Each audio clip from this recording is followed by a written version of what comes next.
Okay. Magandang umaga muli sa ating lahat, no? Welcome back tayo sa ating morning devotion. Muli, pinapaalala ko sa bawat isa. Maraming salamat sa mga members ng MBBC at sa mga kaibigan natin at sa mga kapwa manampalataya, no? Na kayo ay baling magda-drop by sa ating morning devotion ngayong umaga. Natawag natin ito is God's Word for You and a cup of coffee for me. At bago tayo magsimula muna, tayo muna yung bukas sa panalangin. Okay, so tayo manalangin. Let's pray. Dear God and Heavenly Father, Lord, we thank you sa umagang ito na ikaw po ang nagbigay sa amin ng pribileyo na kami po ay makapag-health ulit Panginoon ng morning devotion. At Lord, we pray that you bless ang amin po ang pag-aaralan at we pray, Lord, ito po ay maging blessing sa bawat mga tagapakinig at ganyan po, Panginoon, sa bawat isa sa amin, especially as we about to face a new day at may mga gagawin po namin ang iyong kalooban. Kaya tulungan mo po kami na nawa ito po kaming devotion ay makatulong. Itong segment na to ng morning devotion, makatulong ito sa bawat mga tagapakinig. Pagpalain po kami, Panginoon. This we pray in Christ's name. Amen.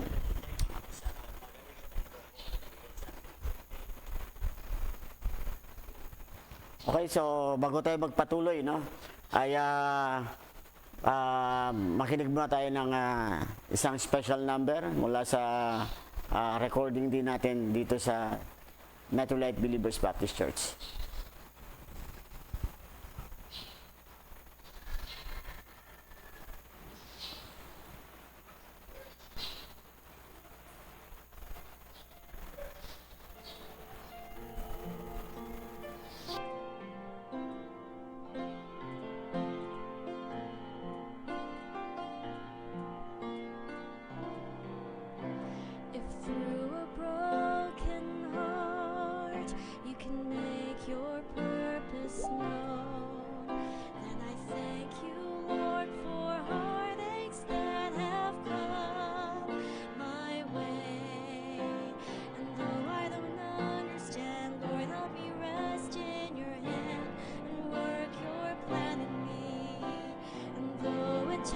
I fear, let me be still and hear your voice in the night, in the quiet of the night. Lord, I need your heart, I need your love. Send your holy power from above. I will stay true, though sometimes I falter. I will pour out my heart to you at this altar I make. I will not forsake. I will be true.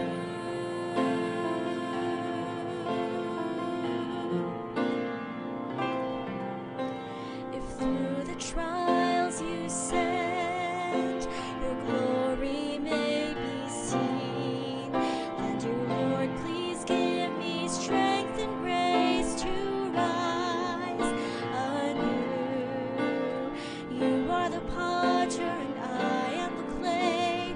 Mold me and make me in your way, and in your fire purify and refine me, so that I may your vessel be, a holy vessel be.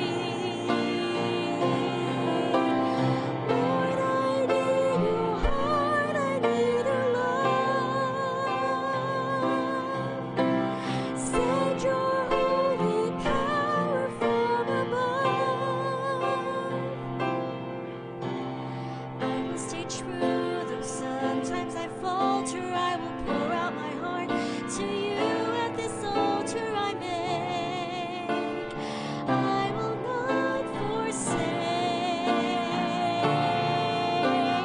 Lord, I need your heart, I need your love. Send your holy power from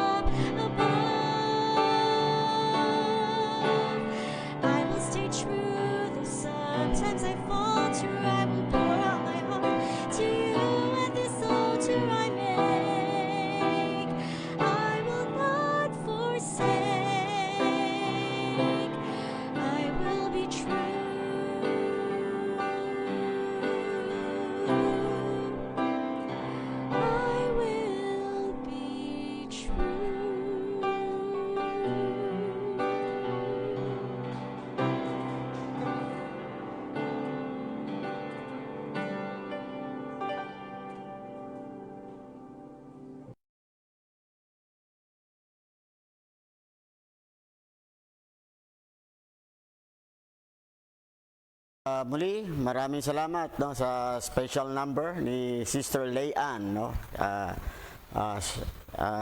I will be true, yung pamagat ng special number. Okay, so bago tayo recognize natin yung mga kasama natin sa online. No? Sina Bali Tony Gacosta, si Missionary Berwen Tolero ay also watching. No? And then si Sister V, si Missionary Monderin also watching. Rinaldo Monderin is watching sa ating umaga. And then of course, yung aking beautiful wife, Mrs. Jennifer Uy, good morning. At and then si Brother Gilbert Bertos, okay? Sister Emma is also watching. At and then si Sister Rose Agraba, no? Also watching. At good morning sa atin dyan. At then kay Sister Raquel, kay Grinoga, also watching this morning. Okay, so muli, welcome sa ating segment, morning devotion natin, a God's Word for you and a cup of coffee for me. Kung kayo ay nagdi-devotion o kayo nakaupo dyan, nag-almusal, I hope na isama nyo na yung pagpakinig ng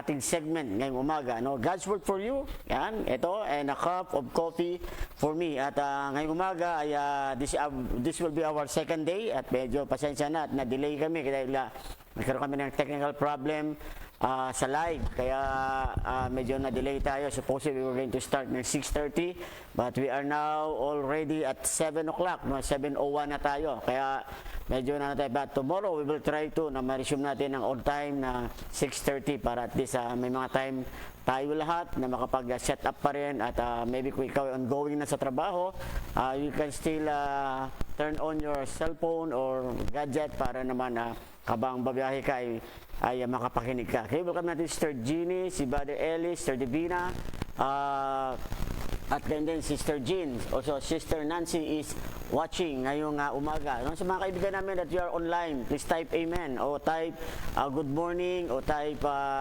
at least so that we could acknowledge na kayo po ay kasama namin ngayong umaga. Okay, so kahapon we start at we have a good start kahapon sa ating morning devotion, and I prayed it na I hope today ganun din, no? Maging blessing ito. Brother Ashur, good morning. Okay, so welcome tayo sa ating morning devotion. This morning ang topic natin, we're going to have a series of topics, but it's all about character pa rin. It's all about ano natin to, pang tinatawag na changing lives sa bawat mga manampalataya, katulad ng tugtugin natin na God's Word changes life. So dito tayo magko-concentrate, at of course we also pass through ng salvation message sa mga kaibigan natin na maybe kayo din ay dumadaan at makapakinig kayo at makilala niyo ang Panginoon bilang inyong personal na tagapagligtas ng inyong buhay din. Okay, but we will all focus how ma-develop pa ang ating Christian life, especially sa pang-araw-araw na routine ng ating mga buhay. Okay, so this morning we're going to have to tackle, no, ang topic natin is about balance in Christianity. That will be the title of our message ngayong devotion this morning, balance in Christianity. Yan yung ating pag-aaralan. Okay, good morning Sister Joy, Sister Jositan, good morning. Okay, so buksan natin yung mga Bible natin sa Proverbs 11. Proverbs 11, i-ano natin yan, Proverbs 11 verse 1, okay, that our topic today is balance in Christianity. So Proverbs 11 verse 1, yan, nakalagay na sa ating monitor. Sabi yan, a false balance, okay, pero sandali, buksan ko pa rin yung aking Bible, no, pa rin na baka mamaya wala sa Bible ko yan, okay, so, Proverbs chapter 11 verse number 1, no? Sabi diyan, a false balance is abomination to the Lord, but a just weight is His delight. At meron pa isa, no? Proverbs 16. Proverbs chapter 16 verse number 11. Nakalagay naman dito, a just weight and balance are the Lord's. All the weights of the bag are His work. So tanda natin, no? Lahat ng bagay na balanse o proper, di ba? Lahat ng bagay na improper ay masabi natin na ang lahat ng bagay na proper ay sabi diyan ay pag-aarian ng Panginoon, galing yan sa Diyos. Ang lahat ng mga bagay na hindi sa balance o hindi sa proper, ay sabi diyan, ayan ay hindi yan galing sa Panginoon. O kumbaga sana, hindi yan gawain ng Panginoon. Kaya this morning, yan natin pag-aralan, no? How to have balance in Christianity. No? Sabi nga, this is one of the ultimate goals of our Christian walk. No? Isa yan sa mga tinatawag na ultimate goal ng Christian walk natin bilang mga mananampalataya, to obtain a fair balance. No? Paano ba natin i-balance ang ating sarili, no? Especially yung ating spiritual life, yung ating physical life, mentally, emotionally, saka physically, and most of all spiritually. How could we obtain a fair balance in it na when we do these things physically, hindi natin nalalabag yung dinidesign ng Diyos sa atin spiritually bilang isang mga manampalataya. So, napakahalaga to, no? This is all actually, dapat bilang manampalataya, yan yung ating i-desire. It would be our ultimate goal sa everyday we walk as a Christians na-obtain natin, na-accomplish natin yung na balance na buhay, no, na bilang isang manampalataya ng Panginoon. Kaya welcome si Pastor Ryan Garcia, no? He's also watching. Okay, so parang ano yan di ba? Pag sinabing balance is kukuha ka ng timbangan o sa tinuturo yan sa mga Kristiyano na ikaw ay may tindahan ka at may nagbebenta ka ng mga anything na may mga kailangan ng kilo o timbangan. Okay? So kailangan ng timbangan mo honest, no? Anything that is honest, it is the work of God. But anything that is dishonest, it is not the work of God. At tingnan natin yan, di ba? Pag nalaman ng mga tao na honest ang timbangan mo, maraming bibili dyan. Pero pag nalaman ng tao na, for example, natitinda ka, pero ang timbangan mo may daya, di ba? Maraming tao magreklamo, maraming tao hindi bibili sa'yo. At the same time, negative, di ba? Mga masasakit ng mga tao ay dishonest yan, hindi tama yan, manluloko yan. So, anything, no? Pag sinabing this imbalance o not balance ang ating mga ginagawa, there will be a repercussion na hindi rin maganda na pakinggan. We would like to hear about that. Pero pag balance ka, diba? Of course, marami din pupunta sa'yo, marami bibili sa'yo, at minsan meron bang magpupuri din sa'yo kasi balance ang iyong ginagawa. Okay, so Sister Cel Longaket, no? Good morning din. Okay? At meron tayo dito titingnan natin sa Bible, ito nakakatuwa, no?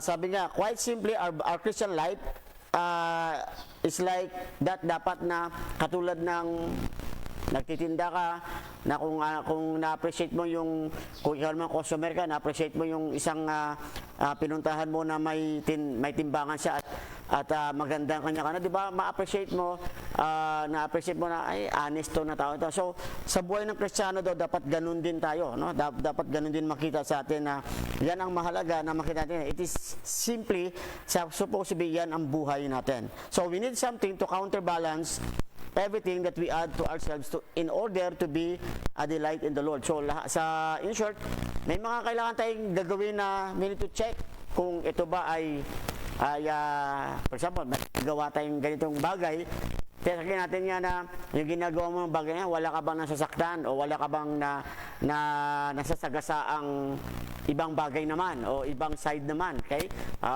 For example, di ba, yung katulad mga magnanakaw, di ba, may mga parang Robin Hood na style. Okay? Kanila, nagnanakaw sila para tumulong sa mga mahihirap. So, imbalance yan. Bakit? Kasi sa mga mahihirap, maganda ang kanilang na-appreciate nila na nakakatulong sila, pero sa mga nanakawan, hindi naman maganda yon. So, imbalance ang tawag doon. Hindi siya tama. So, ganun din ang pangano. Minsan may mga ginagawa tayo na sometimes, decisions sa ginagawa na we thought it is right, but minsan may mga hindi pala natin napapansin is may mga nasasagasaan tayo. For example, yung decision natin ng having this work, kasi alam natin makatulong ang kailangan natin, sa tahanan natin, sa need natin. Pero ang kapalit naman yan is exchange mo naman yung time mo. Sufficient time mo para sa Panginoon. So, pag tingnan mo yan, nandun ka sa tawag na imbalance pa rin siya. No? You are gaining something, pero at the same time, on the other side, you are losing big. Especially kung time ng Panginoon ang nawawala para sa'yo. Okay, so Sister Leanne, good morning. At ganyan din, my friend John Isidoro, good morning also. Dito sa Psalms 85, buksan yung Bible na Psalms 85. Dito yung ating pwedeng tutukan, no? Mga example sa Bible na kailangan natin i-practice yung balance. And I believe ito, blessing to. Magiging blessing to sa atin bilang mga manampalataya. Especially kung may mga ginagawa tayo araw-araw, no? Psalms 85, 9 to 13. Okay? Ang sabi sa Psalms 85, verse 9 to 13, sabi yan, surely, His salvation is nigh Surely His salvation is nigh them that fear Him, that glory may dwell in our land. Yan mo ang verse 10, yung balance niyan. Sabi, mercy and truth are met together, righteousness and peace have kissed each other, truth shall spring out of the earth, and righteousness shall look down from heaven. At sabi dito, no, yeah, the Lord shall give that which is good, and our land shall yield her increase. Sabi niya, righteousness shall go before Him and shall set us in the way of His steps. So, ito yung mga sabi dito na surely His salvation is nigh to them that fear Him, that glory may dwell in our land. No? Yung kaligtasan, yung kapayapaan, yung salvation, yung deliverance, sabi diyan ay malapit sa mga tao na mayroong fear sa Panginoon. At nilagay dito ng Panginoon, sabi diyan na ang glory ng Diyos mag-dwell sa kanilang lugar pag mayroong sabi ito yung balance. Dapat balance daw yung mercy and truth. Sabi mercy and truth are met together, righteousness and peace have kissed each other. Truth shall spring out of the earth, and righteousness shall look down from heaven. So, dito, may mga, tingnan natin ito mga na bilang manampalataya, kung may mga Bible kaya, guhitan nyo yung mercy and truth, guhitan nyo yung righteousness and peace. Guhitan nyo yan, no? Yan yung mga something that we need to put na ito yung tatawag na ito yung kailangan kong maging balance today sa aking buhay. Sabi nga nila, mercy is not simply mercy simply means not getting something that we deserve. Yan ang ibig sabihin ng mercy, no? Simply means not getting something that we deserve. Di ba? Ibig sabihin, may natatanggap ka, pero hindi ka naman deserving doon kasi guilty ka doon eh. Guilty tayo sa ganung bagay, pero dahil sa habag ng Diyos, dahil sa habag na yan, hindi natin natanggap yan o nakuha yan yung ganung deserving para sa atin. And of course, sabi dyan, for example, di ba, when you speak about mercy, simply means not getting something that we deserve. Ibig sabihin, we deserve to go to hell. Lahat tayo, we are deserving to go to hell. But God grants us mercy by not sending us there. Sabi diyan, when we trust Jesus Christ as our personal Savior. Ang Diyos, di ba? Ang ginawa ng Panginoon, hindi niya tayo inalaw na pupunta doon. Binigyan tayo ng Diyos ng habag na hindi dapat lahat ng tao patungo sa impyerno o hindi dapat lahat ng tao dapat ay i-judge sa Diyos patungo sa impyerno. But God sent His Son. That is the mercy of the Lord. When God sent His Son to die in our place, at sabi at kung tayo ay magtiwala at manampalataya sa Panginoon bilang siya ang ating personal tagapagligtas, we receive the mercy of the Lord. We are supposed to be doomed to go to hell, but by the mercies of God, ang sabi sa Bible, ay the Lord saved us, the Lord gave us, the Lord pardoned us, and the Lord promised us of heaven. When we believe, accept the Lord Jesus Christ in our heart. Kaya kung hindi ka pa kaibigan, kung ikaw ay, for example, nandyan, nanonood ka, wala ka pang personal na relationship sa Panginoon, manampalataya ka sa ating Panginoon. Kasi walang pangalan sa ilalim ng langit na binigay ang Diyos para ang tao ay maligtas. Pangalan lamang ni Jesus. Kaya sa John 14:6 sabi diyan, I am the way. Jesus is the way, the truth, and the life. No, siya ang daan, siya ang katotohanan, at siya ang buhay. Kaya kung you are looking for a way to go to heaven, trust Jesus Christ. When you are looking for truths, di ba? Although sa mundo natin ngayon ay hindi natin maalam kung anong totoo, because the world twisted the truths. Pero the truth is, existing pa rin ang truth through the Lord Jesus Christ. You go to the Lord Jesus Christ and you will find truths. And then sabi sa Bible, if you want life, di ba? Gusto natin ng buhay na walang hanggan, gusto natin na after we die here, ay sa langit tayo pupunta. Pero sabi sa Bible, only Jesus Christ can bring you there. Kaya put your trust on the Lord Jesus Christ. Kaya yan ang mercy. Okay? Kung meron ka yan, if you have the Lord Jesus Christ in your heart, you have mercy. You are supposed to be deserving to go to hell, but because of mercy, hindi natin yan, we will no longer go there, but we will go to heaven. Okay? So yan yung mercy. Yung truth naman, sabi yan, truth means a verified fact or principles. Yan ang truths. Pag sabing truth, ito ay verified fact. Ibig sabihin, na-test na yan, na-search na yan, ibig sabihin, dinaanan na yan, and then na-found out talaga, eto talaga ay totoo. Okay, so Brother John, Sister Andrea Estrella is also watching, no? At Sister Roslyn, okay? Sister Rod, Brother Rods Adelan is also watching. Brother Hill, Sakdalan is also watching. So, when we speak of truth, it is a verified facts. Ibig sabihin, totoo yan. Kaya nga sinasabi natin na the verified fact is ganito. Jesus Christ died on the cross 2,000 years ago, and the story, and that events, history can tell it, na meron talagang perfect man, meron talagang God became a man and died on the cross to pay for the sins of us, of all of us, of mankind. Kasama tayo.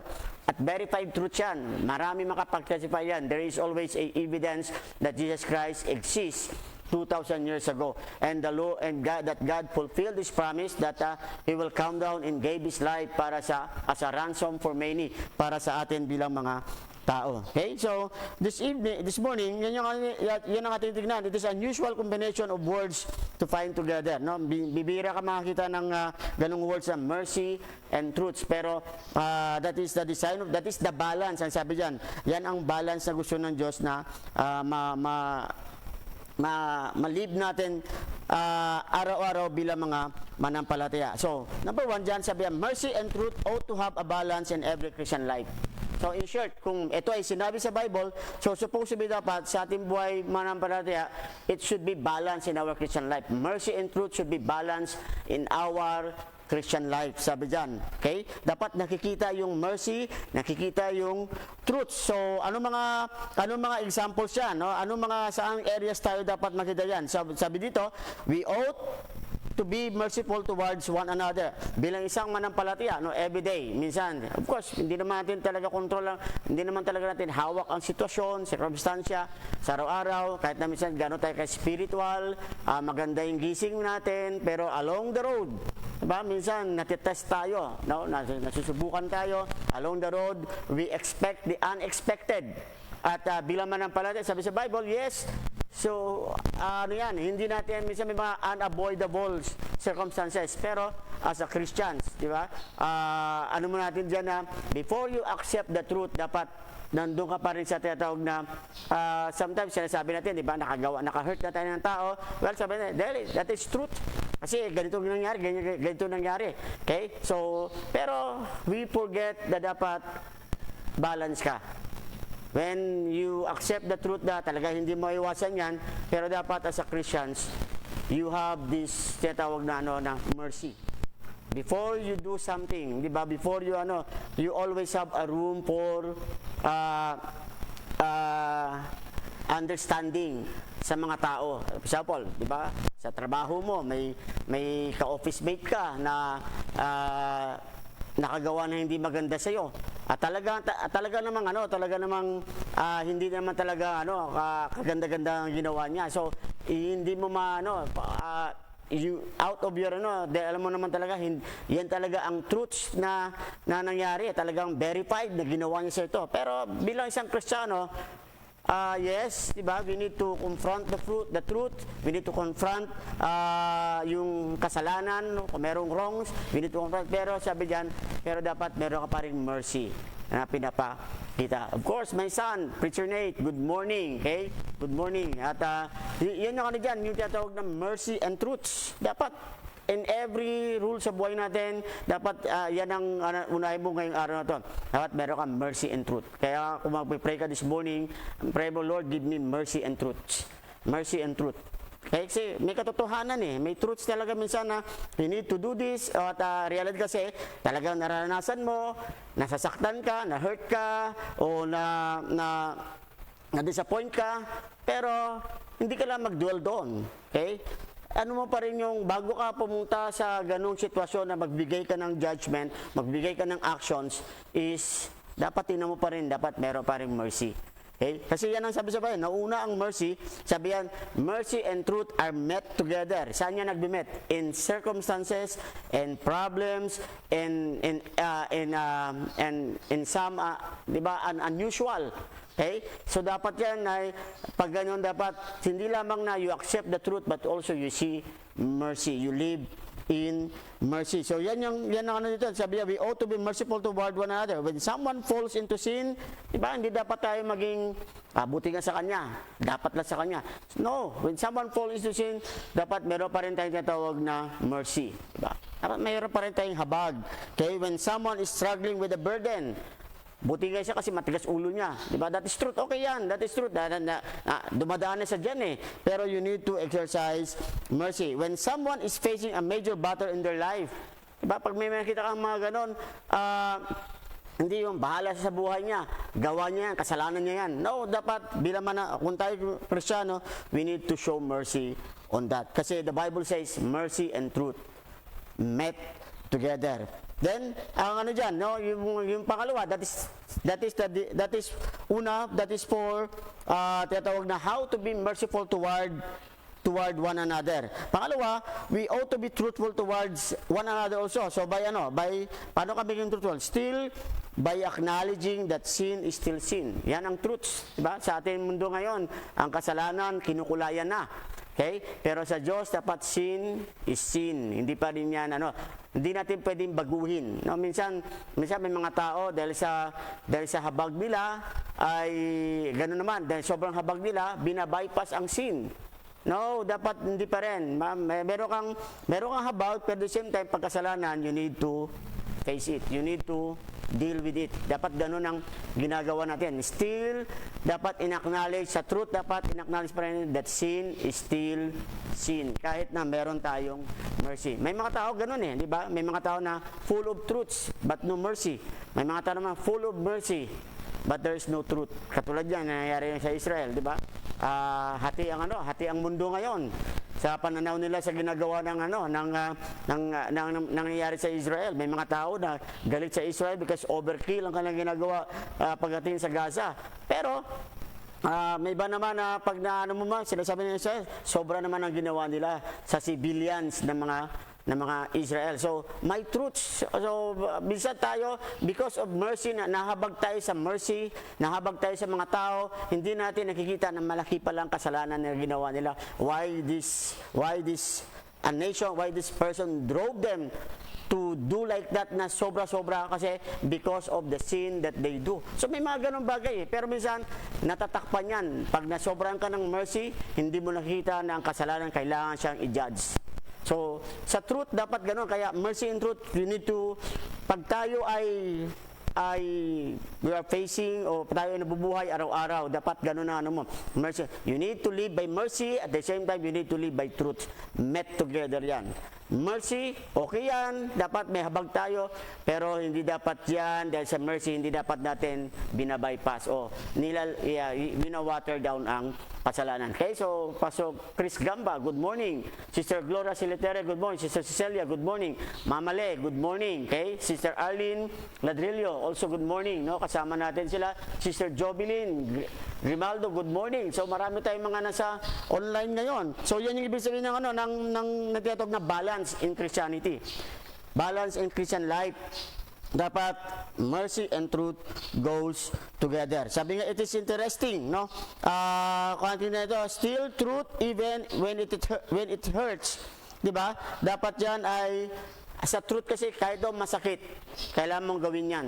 Kasi yan ang hindi dapat yan, hindi dapat tataas ang hindi dapat bibigat ang mercy. O tataas ang mercy at ida-down ang truths. No, dapat balance pa rin. Truth and mercy. Kaya pag truth is truths, masakit ang truths pero kailangan gagawin yan. No excuse to fall into sin, it is still wrong. Ibig sabihin ganun, no? Walang excuse. No, pag na tayo nahulog sa kasalanan, dapat sinasabi pa rin natin na ang truth is mali pa rin yan. Okay? Mali pa rin. Although masakit yan, nakakalungkot ang nangyari sa buhay ng isang tao dahil sa kasalanan, pero still, kailangan niyang i-face yung sin o yung wrong na kanyang ginawa. That is the truth. But pero ikaw naman, you show mercy. But mercy and truth is always goes together. Sabi nga, the interesting thing is that we need to combine the qualities of these two words and utilize them in our Christian walk. Bilang manampalataya, sabi diyan, kailangan daw natin yang pang-araw-araw. Yan ang kailangan natin ipag-pray. Okay? We need to have a balance of being merciful without compromising. Okay? Dapat meron tayong balance of being merciful pero hindi mo kino-compromise ang truths. We need to show compassion while being truthful toward one another. Kailangan din natin ipakita yung habang tayo ay totoo sa bawat isa. So, balance dapat ang ipinamumuhay ng isang manampalataya. Hindi tayo exceeding sa isa and decreasing naman sa isa. Then meron pa isa, no? Tinatawag na another interesting combination of words ng balance dito in Christian life includes righteousness and peace. Ano ibig sabihin ng righteousness? Righteousness means to stand up for what is right. Yan ang ibig sabihin ng righteousness, no? Stand up for what is right. Diba? Kung ako ay tama, I need to stand. Ako ay tatayo dapat sa tama. Okay, so welcome natin si Sister Nancy. Of course, Sister Ella, no, is also watching with us. Good morning. At so righteousness means stand up for what is right. No, yan ang katuwiran. Ang katuwiran dapat tumatayo yan sa tama, hindi yan tumatayo sa mali. Okay? So in the same time, peace means to have a state of harmony among the people. Yan naman, ang peace naman, isabi yan, meron tayong katayuan na meron tayong kapayapaan sa maraming mga tao. So, minsan, di ba, minsan tayo ay, ang tawag dyan, mamaya explain natin. Ano ibig sabihin niya, no? According to the Bible, sabi dyan, according to what the Bible says, we are to be righteous people. Okay? Pag sinabi righteous people, we need to stand up for what is right according to God's word.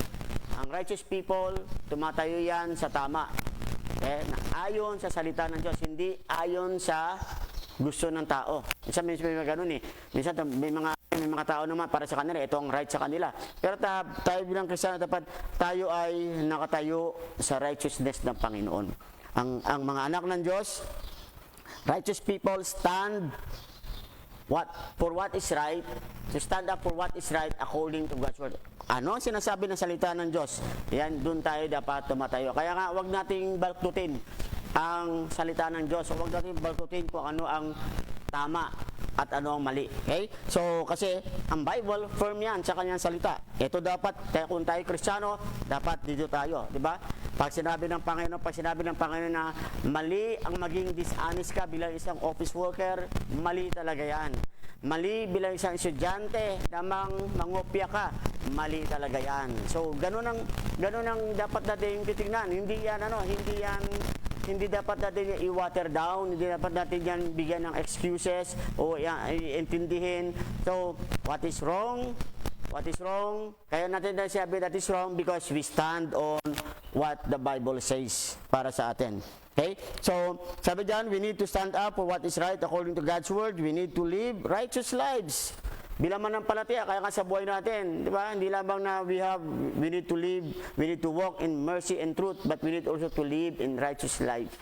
Okay? Kaya pakaingatan natin ang mga buhay natin when we are in office work, at school, wherever we go, dapat live walk a righteous walk bilang isang manampalataya. We need to live clean. Kailangan natin mabuhay ng malinis. Diba? Katulad na tayo, pag tayo umalis sa trabaho, pupunta sa trabaho, malinis tayo, naligo tayo, nag-prepare tayo, neat tayo. Dapat pagbalik natin, ganun pa rin yung ating although we been through sa marami sa araw na yan, dapat ganun pa rin natin, malinis pa rin dapat yung ating itsura, di ba? Liban na kung mga blue collar job ka, siyempre may pero kahit pa blue collar job, pag uwi mo pa bago ka umuwi, naglilinis ka pa rin eh. So dapat ganun ang buhay natin bilang Kristiyano. Live to what you, di ba, sa physical natin na sitwasyon, ganun. So dapat ganun din sa spiritual, ganun yung dapat pagdating sa pag-usapang Christian walk. Okay? We live, paglabas natin sa ating bahay, patungo sa trabaho, malinis tayo. So ganun yung dapat nating Christian life. Paglabas natin, before we go to work, diba, malinis yung ating spiritual life. And then, pagbalik natin, dapat malinis pa rin yung spiritual life natin. Yan ang dapat ang goal. Yan ang tinatawag na balance na klase ng buhay. Hindi yung pagbalik natin, di ba? Minsan, sad to say, maraming mga Kristiyano, ang ganda ng umaga, ang ganda ng mukha sa umaga, pero pagbalik sa hapon, ruined na. Ruined na. Bakit? Kasi nag-fail tayo to walk righteously. Okay? Nag-fail tayo. Bakit? Kasi minsan, na-overlook natin ang mercy, na-mislook natin ang truths. Na-overlook natin ang truths, na-mislead natin, na-mislook naman natin yung mercy. At the same time, we are too much on hindi natin na-notice na sa compromise stage na pala tayo. Okay, so we need to live righteous lives, we need to live clean life, holy, separated life. So yan yung yan, dapat malinis, banal, at separated. Ibig sabihin, Psalms 1:1, di ba? Blessed is the man that walketh not in the way of sinner, nor standeth in the blessed is the man that walketh not in the counsel of the ungodly, nor standeth in the way of sinners, nor seated in the seat of the scornful. So separated dapat ang manampalataya. Dapat honest tayo, hindi tayo sumasama sa mga dishonest, hindi tayo sumasama sa mga chismoso, hindi tayo sumasama sa mga unfaithful. Diba? Dapat ang interest natin is how to project Christ sa mundo, not how to project the lives of us the life of others at tayo ang na-influensyahan. Okay? Pangalawa, we must also be peaceful people. No, dapat tayo daw ay peaceful people. Sabi yan, we need to be in harmony with others. Kailangan daw tayo bilang manampalataya hindi lamang na we walk righteously.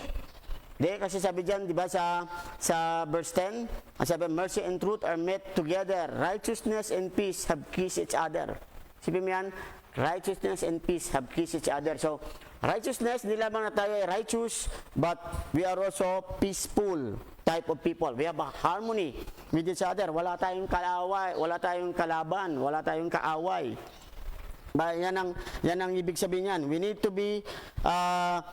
not to be looking for fights, avoiding every potential battle the best way we know. Diba? Kahit na alam natin yung away na yan, alam natin yung karanasan, galing ako dyan, pero bilang isang manampalataya, kung hanggat pwedeng iwasan, hanggat pwedeng idaan sa kapayapaan, sa maayos na sistema o paraan, dapat ginagawa, dapat hindi gumigive up ang isang anak ng Diyos dyan. Okay? So, sabi nga dito, ang combination nito, so we need to be a combination of righteousness and peace. No? We need to stand up for righteousness without starting a fight. Okay?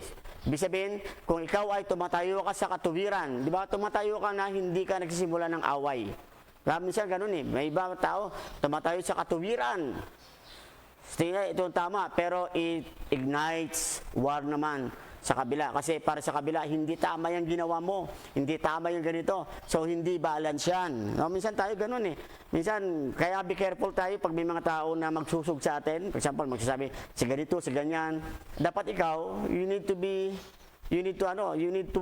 careful of reacting o assisting o responding sa ganong mga naririnig mo. Kasi bakit? Baka hindi mo alam, di ba? It only triggers na ano, may mga tao minsan, two friends, di ba? May isang tao papasok sa gitna at sisirain itong isa dito. So, anong nangyayari niyan?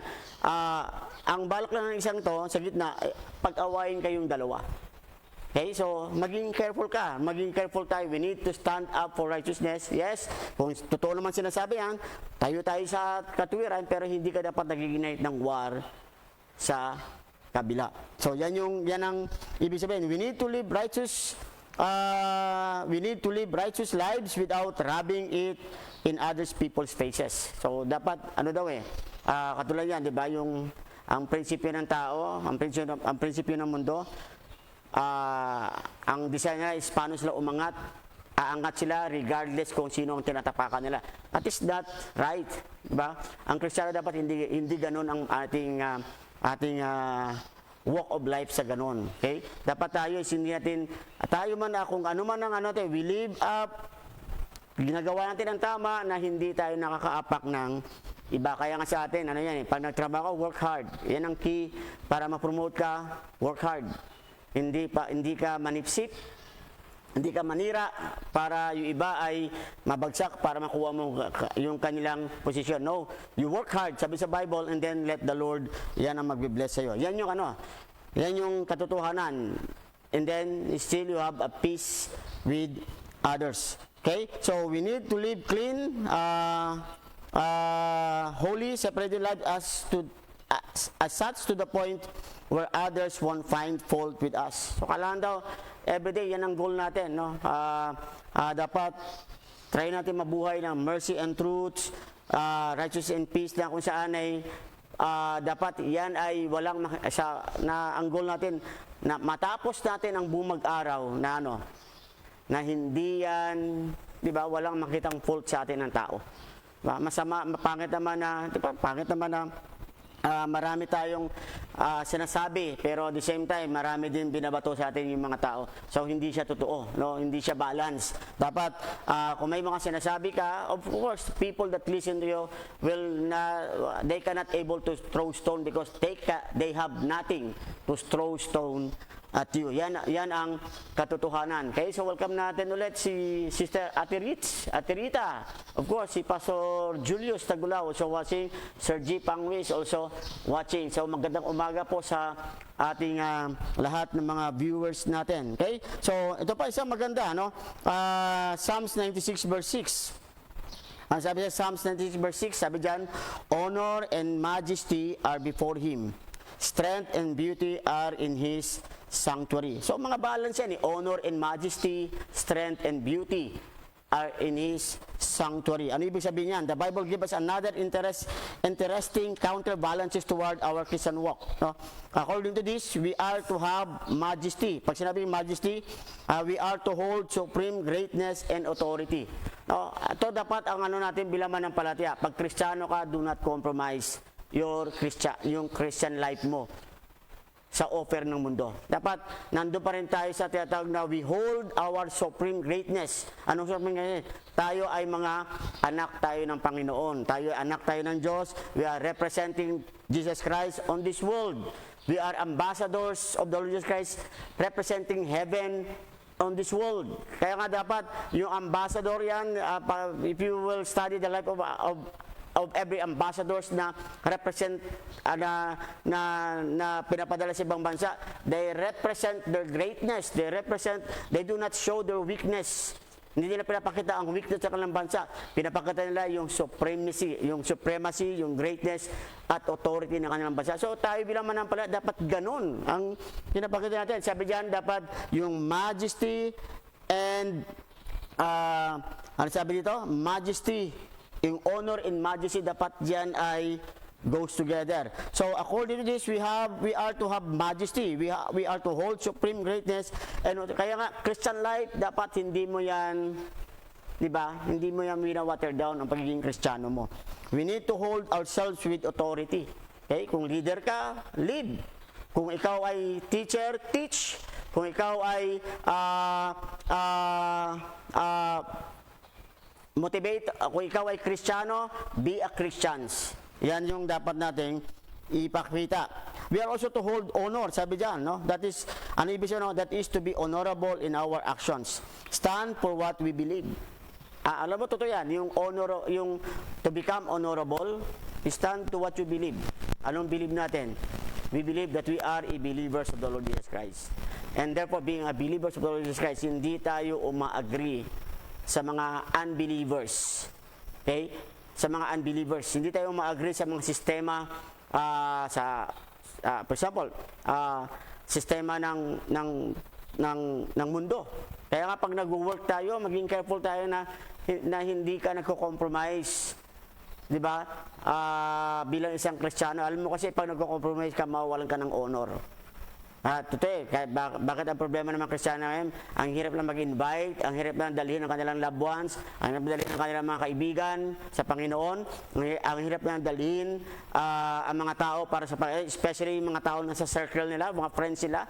Bakit? Kasi hindi ka kagalang-galang ka ng buhay. Paano? Kasi may mga areas that their friends knows na hindi sila nag-stand. Hindi sila, kumbaga they are not worthy of have an honor. Bakit kasi? Pagdating sa usapan, number 1 silang Indiano. Diba? Nangi-Indian. Usapang ganito. Sila unang Indiano. Diba? Usapang faithfulness, sila yung mga unfaithful. Totoo yan, kaya totoo yan, bilang manampalataya, hindi lamang in the eyes of the Lord, but in the eyes of these lost people, dapat maging honor. Dapat i-live natin yung ating honor, especially honor of our words, honor of our promises, honor of our commitments bilang mga manampalataya. Ano sabi dito? Okay? We are to stand for what we believe. Dapat nakatayo tayo na sa akin ang isang pastor na sinungaling o nagsisinungaling, hindi siya wala siyang wala siyang kumbaga siya parang ewan ko, hindi ko makain eh. Diba? Ang hirap maniwala sa isang pastor na sinungaling. Okay? Same din sa Kristiyano, hindi lamang sa pastor. Ang hirap yung maniwala sa isang Kristiyanong sinungaling. Or ikaw, ayaw mo nga sa taong sinungaling eh. So, typically, di ba, pag sinungaling, hindi ka nagda-trust. At the same time, mababa yung tingin mo. So, dapat tayo bilang manampalataya, we need to be careful on that. We have to honor, sabi nga, we have to honor in majesty. We are to have honor in majesty together. Never see someone with both of these characteristics in the office. Okay?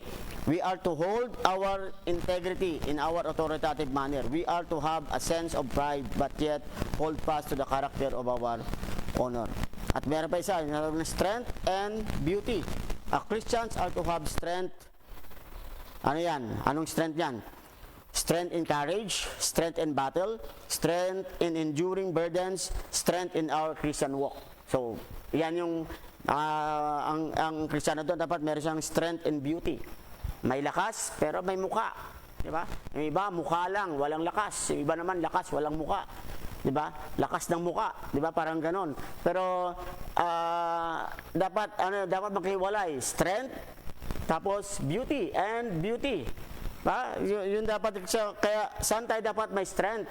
We are strength and courage. Diba? We are courageous. Dan dapat yung sabi ng Panginoon kay Joshua, be of good courage. Diba? Be not afraid and be of good courage.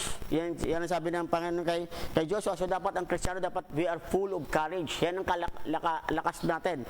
Especially in soul winning and sharing the gospel, diba? In faithfulness to the Lord. Dapat ang strength ng isang Kristiyano is they are faithful.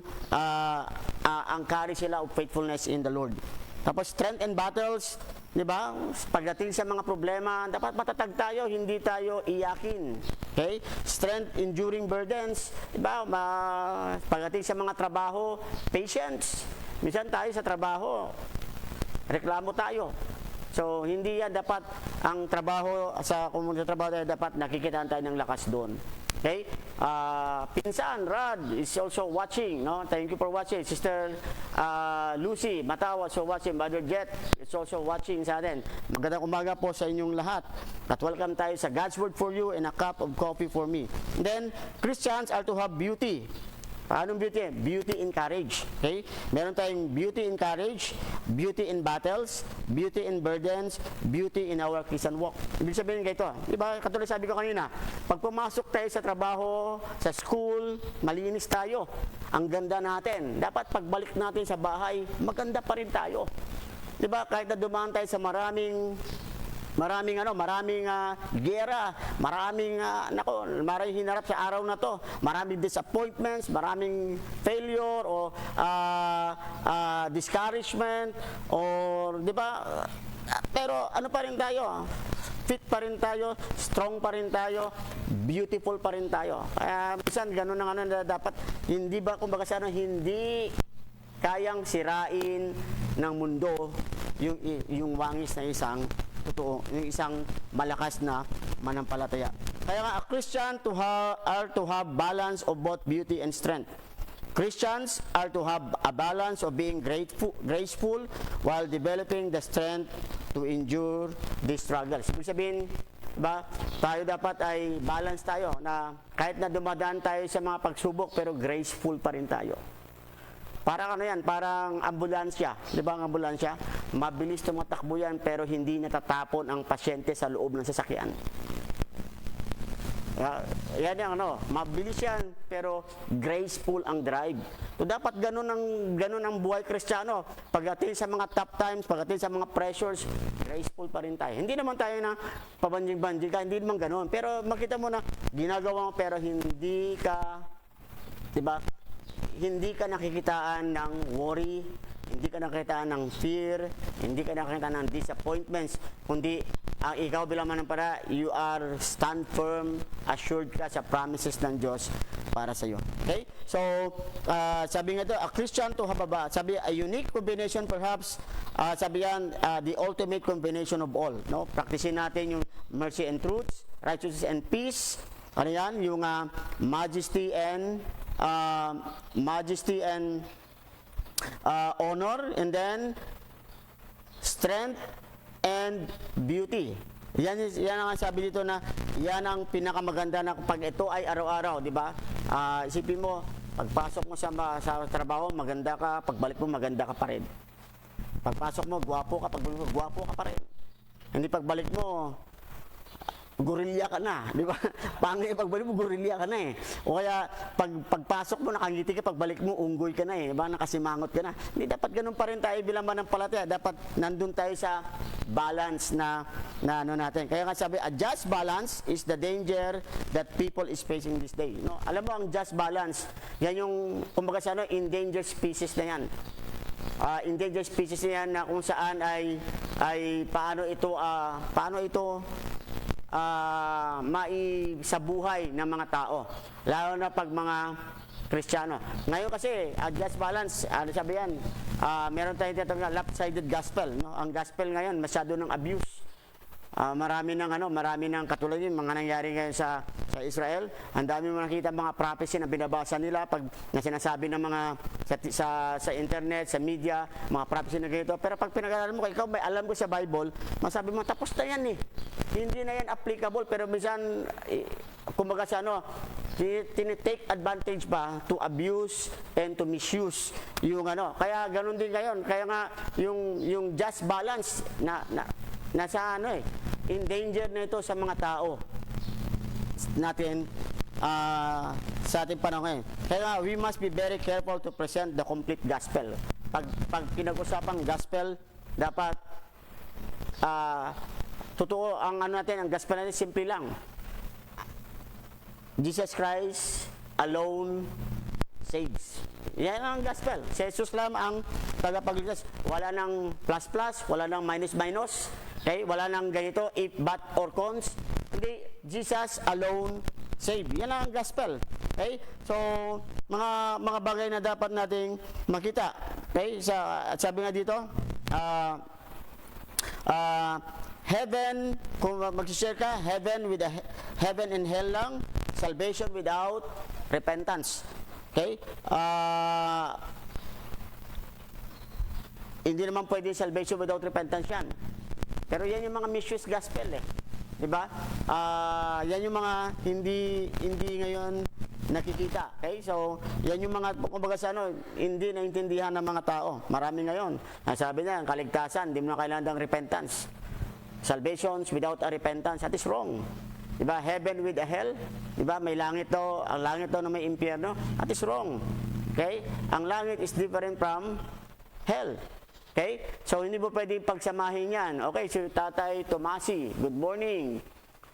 Pastor Nat, preach on. Okay? Thank you. At ganyan din si Brother Job. Good morning, Brother Job. Welcome tayo sa ating God's Word for You and a cup of coffee for me. Okay? So, ang ano natin dito bilang manampalataya, present the gospel with compassions and a caring heart. Okay? Dapat, let us present the gospel na meron tayong habag at meron tayong pag-ala. Meron tayong puso na may totoong pagmamahal sa mga taong makasalan. But don't compromise by not letting them know that they are sinners. Okay? So, dapat ano mo yan na sila dapat ano natin na paalam natin na sila ay mga makasalan. The truth, sabi sa Bible, ang katotohanan is in the Word of God. So, this morning, no? Totoo yan. In short, in application natin ganito. To have a balance natin. Hindi lamang na tayo ay nagtatrabaho, masugid, nag-aaral, masugid. Pero di siyempre dapat balance tayo pagdating sa pang-araw-araw. I hope and pray na hindi tayo nagpe-fail to share the gospel. Hindi tayo nagpe-fail to show our testimony. Hindi tayo nagpe-fail to express the love of God. Hindi tayo nagpe-fail na ipakita natin kung sino tayo bilang mga anak ng Diyos sa mundo natin. Okay? Tandaan natin, we are all accountable one day in the Lord. Whether we live a balanced life every day or not a balanced life. Pero God is always expecting His people to live a balanced life. Yan ang Panginoon. He expects you and me to live a balanced life. Ano yung balanced life yan? We are doing faithfully dito sa career natin, ano mang ginagawa natin, but at the same time, we are also portraying faithfully din ano ang ina-expect ng Diyos bilang tayo mga anak niya dito din sa buhay natin o sa present life natin kung saan man tayo. Kaya mga kapatid, I hope and pray no, na naging blessing sa atin muli yung ating morning devotion. Balance, no? Be balanced today. No? Maging balance tayo ngayong umaga ito. I-balance natin yung mercy and truth. I-balance natin yung righteousness and peace. I-balance natin yung honor and majesty. I-balance natin yung strength and beauty. Kasi yan yung in-expect at in-desire ng Panginoon sa atin. Okay, so I hope naging blessing tayo sa ngayong umaga sa ating morning devotion. Parang preaching na yon, no? Parang preaching na, pero I pray na naging blessing ito para sa atin. Balance in Christianity. Kaya ang tanong, are you balanced? Balance ba ang iyong pamumuhay? So I hope and pray, no? Yung araw na to, na-remind tayo. Okay? Kaya when you go to work, be balanced. Okay? Palagi mo isipin, hindi lamang ako efficient dito. Dapat checking ko rin ako efficient dapat. Hindi lang ako efficient in the eyes of man, but I should be efficient also in the eyes of God. Okay? So, do not forsake neither of the two. Sabi nga ng isang writer, di ba? Sabi nga ng isang writer sa Bible, huwag mo akong bigyan ng kasaganaan at kahirapan. Okay? Baka, neither of the two. Ayoko maging mayaman, ayoko maging mahirap. Neither of the two. Okay? Ang ano dyan is balance lang. Dapat tayo. So, I pray na naging blessing ito and I hope na naging nakatulong ito sa ating lahat. Okay? So, welcome tayo muli no, sa ating God's Word for You and a cup of coffee for me. Okay? So, muli, thank you sa mga ating mga taga-subaybay. No? Please share. No? Sister Juliet Dingahud, thank you din for watching. Okay? Please share ito no, sa bawat isa para at least kung ito yung naging blessing sa inyo, you could share it to someone para na maging blessing din sa kanila. Okay? So tayo ay manalangin. Let's pray. Dear God and Heavenly Father, muli, thank you so much for this wonderful opportunity na kami po ay makapag-aral ng iyong banal na salita, makakaroon ng short devotions, at we pray, Lord, na ano po kami na pag-aralan today ay naging pagpapala po ito sa aming mga tagapakinig at sa bawat mga Kristiyano, Panginoon. At Lord, tulungan po ang bawat isa, bigyan mo po sila ng balance na walk sa araw na ito, Panginoon. At we pray na ito po ay mag-remind po sa amin upang ang iyong pong pangalan, ang iyong pong kalooban ang siya pong makita at masunod, Panginoon, sa buhay namin bilang mga anak mo. Panginoon Diyos, maraming po salamat. This I pray in Christ's name. Amen. Okay, so sa lahat ng mga taga-subaybay, thank you, Sister Jean, Mama Le, thank you, Brother Ellis, thank you, Sister Lydia, thank you, Brother Job, thank you, okay, sa Titay Tomasi, thank you, at Sir Juliet, Brother Jetro, thank you, Sir Lucy, thank you, Pastor Tagulaw, thank you din, Sir G, thank you din, Pangwe, thank you, Sir Nancy, Ate Rich, thank you, Sir Josie, thank you. At marami pa akong Sister Divina, maraming salamat. Sister Jennifer Indaya, Sister Ella, thank you so much. Ate B, thank you so much. Sister Cecil, thank you so much. Nanay Gloria Silitere, thank you so much. At sa lahat ng mga Sister Arlene, thank you. Sister Jovelyn, thank you. Sister Rose, thank you. My friend, Rose Agraba, thank you. Pastor Nate, my son, thank you. Brother Andre, thank you. Brother John, Godofredo, thank you. Brother Jill, Brother Raj, Adilan, thank you. Sir Leanne, my daughter, beautiful daughter, nasa Taiwan, thank you so much. Sir Andrea, Stella, thank you. At sa lahat pa ng mga nanonood, marami pong salamat. No? I hope na naging blessing. Brother Ryan Garcia, thank you. Sister Rizal, thank you. Okay, so God bless sa ating lahat. Of course, I'd just like to thank you, Brother Timmy, no? At Sister Janine, no? Nakasama din natin ito. Of course, mga ano natin dito sa church. Maraming salamat. Sister Ariane Duelan, thank you very much again. Okay, so I hope and pray na ipagkapala ang ating morning devotion, and see you tomorrow again sa ating morning devotion 6:30 to 7:30 ng umaga. Medyo nag-adjust lang tayo kasi inabot tayo, na-delay tayo, no? Ano tayo nagkaroon tayo ng technical problem this morning. Okay? By the way, but ganun pa man, all glory ay lahat na ito ay ang lahat ng papuri at pasalamat ay sa ating Panginoon. Missionary Balabag, thank you din. Sister Divina, thank you very much. Please share natin itong ating morning devotion. Okay? Maybe somebody need it. Okay? Katulad ng ito ay naging blessing sa atin this morning. Okay? So bye-bye and God bless all.